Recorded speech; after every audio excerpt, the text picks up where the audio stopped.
মৃত্যুর পর কবরে নামানো পর্যন্ত ফেরেশতারা লাশের সাথে কি করে তা সকল মুসলমানের জানা উচিত। আজরাইল যখন আত্মা কবজ করে নেন তখন আত্মা দেহকে বলে, হে দেহ, আল্লাহ তোমাকে সুপ্রতিদান দিক। তুমি আমার সঙ্গী হয়ে আল্লাহর আনুগত্যে অগ্রগামী ছিলে, আর আল্লাহর অবাধে ছিলে খুবই পশ্চাৎপদ। তুমি আমার পক্ষ থেকে মুবারকবাদ গ্রহণ করো, কেননা আজ তুমি নিজেও মুক্তি পেয়েছ আর আমাকেও নাজাত দিয়েছ।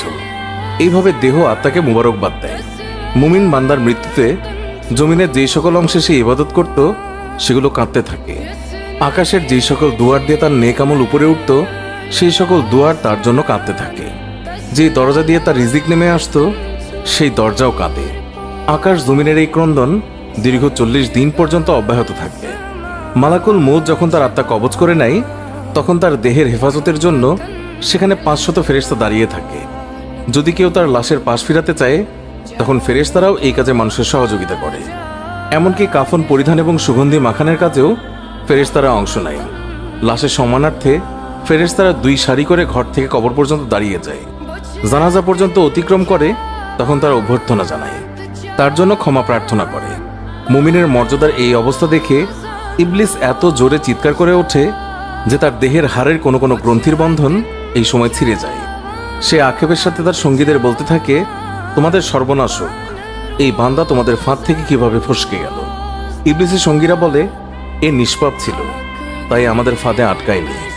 মালাকুল মউত যখন তার আত্মাকে নিয়ে আকাশে আরোহণ করে তখন হযরত জিবরাইল আলাইহিস সালাম 70,000 ফেরেশতা নিয়ে তাকে অভ্যর্থনা জানায়। আর সকল ফেরেশতারা তার কাছে আল্লাহ তাআলার সন্তুষ্টির সুসংবাদ জানাতে থাকে। মালাকুল মউত যখন আত্মাটিকে নিয়ে আরশের নিকট পৌঁছেন তখন সে আল্লাহ তাআলার কাছে সিজদায় পতিত হয়ে যায়।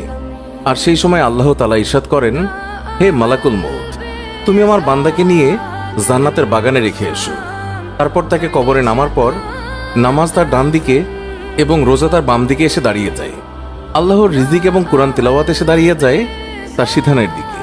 পায়ের দিকে দাঁড়িয়ে যায় জামাতের সাথে নামাজ পড়ার জন্য মসজিদের দিকে গমন।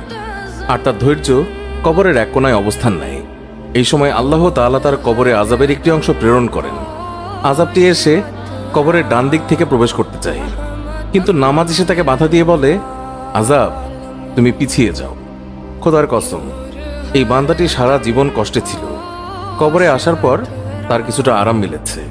রাসূলুল্লাহ সাল্লাল্লাহু আলাইহি ওয়াসাল্লাম বলেছেন, আযাব যখন ডান দিক থেকে সরে গিয়ে বাম দিকে যায়, ডান দিকে রোজা নামাজের মতো আযাবকে জবাব দিয়ে প্রতিহত করে। আযাব এবার মাথার দিক থেকে আসতে চেষ্টা করলেও একই রকম জবাব আসে। মোট কথা, আযাব যে দিক থেকেই আসতে চায় সেই দিক থেকেই তার জন্য প্রতিবন্ধকতার সৃষ্টি হয়। অবশেষে আযাব যখন দেখে আল্লাহ তাআলার এই নেক বান্দার আমল সব দিক থেকেই তার জন্য প্রতিবন্ধকতার দেয়াল সৃষ্টি করে রেখেছে তখন সে ফিরে যায়। আর সেই সময় সবর ওঠে নেক আমল সমূহকে বলতে থাকে, এই আযাবের প্রতিরক্ষায় আমি এই জন্য আসিনি যে মূলত তোমাদের শক্তির পরিমাণ দেখা আমার উদ্দেশ্য ছিল। আমি যদি তাকে প্রতিহত করতে ব্যর্থ হতাম তাহলে আমি অবশ্যই এসে এই বান্দাকে আযাব থেকে রক্ষা করতাম। তোমরাই যখন যথেষ্ট হয়ে দাঁড়ালে তখন আমি এই বান্দার জন্য অতিরিক্ত সঞ্চয় হয়ে রয়ে গেলাম। পুলসিরাত আর মিজানে আমি তার কাজে আসব। এরপরে এই বান্দার কাছে 2 জন ফেরেশতা আসে যাদের চোখ নীল বর্ণের, আওয়াজ ভয়ঙ্কর, গরুর শিঙের ন্যায় দাঁত এবং তার শ্বাসের সাথে নাসা রন্ধ্র দিয়ে অগ্নিশিখা বের হয়। ফেরেশতা